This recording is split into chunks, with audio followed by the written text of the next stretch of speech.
Welcome to The Explainer. It's pretty incredible when you stop and think about it. The journey your food takes to get to your plate. Today, we're going to pull back the curtain on this massive, often invisible global system. A system driven by something called agricultural marketing.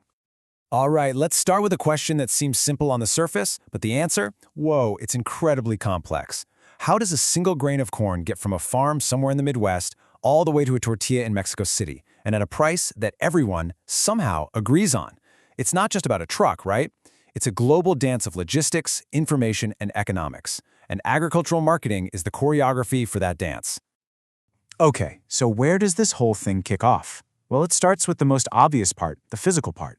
I'm talking about the massive, real-world job of getting a crop out of the ground and into this huge global supply chain. You can really break this physical journey down into three main stages. First up, you've got storage. And that's absolutely crucial, right? Because we harvest crops seasonally, but we want to eat all year round. Then, of course, there's transportation, getting it from here to there. And finally, you have processing. That's what turns that raw corn into something we can actually use, like flour or oil, or even feed for animals. And yeah, when you see it laid out, you start to get a sense of just how big this is. This is not a straight line, folks. It's a huge, tangled web of people. You've got farmers, traders, shippers, processors, retailers.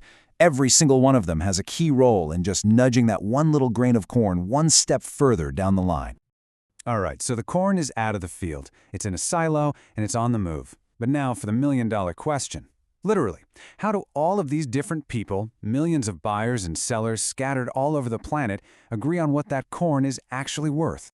And the answer to that question has a name. It's called price discovery.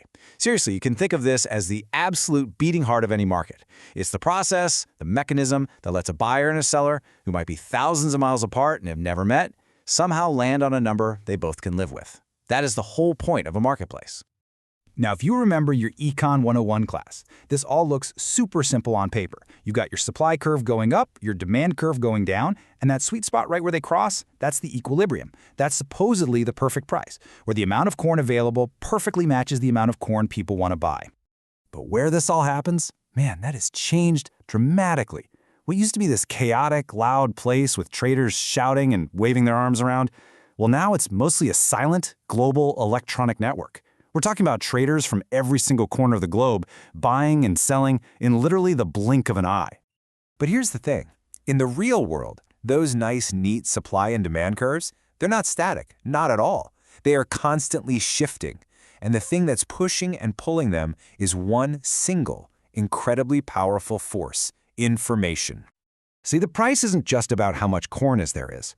It's being influenced by a huge mix of things. We're talking about hard data on supply and demand, sure, but also geopolitical news, what's happening in the broader economy, even just market psychology, the feeling in the market.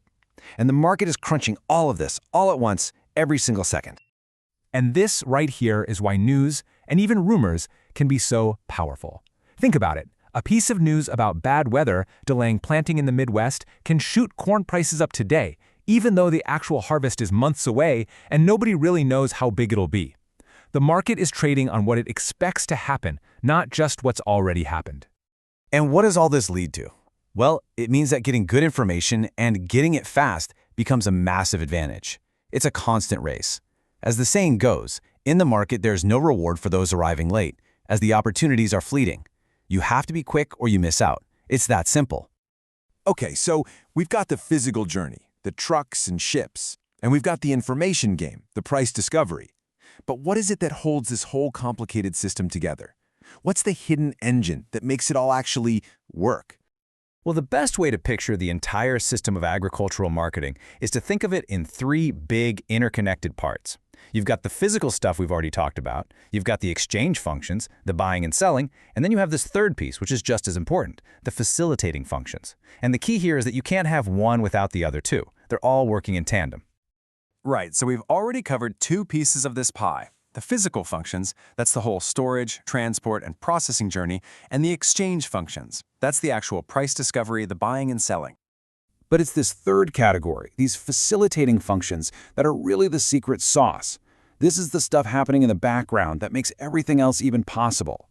We're talking about things like standardization, so a buyer in Japan knows the exact quality of corn they're buying from a farmer in Iowa. It's the financing that makes these huge deals happen. It's managing the risk of prices suddenly swinging up or down.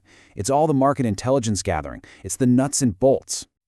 That grease in the gears analogy is perfect for this.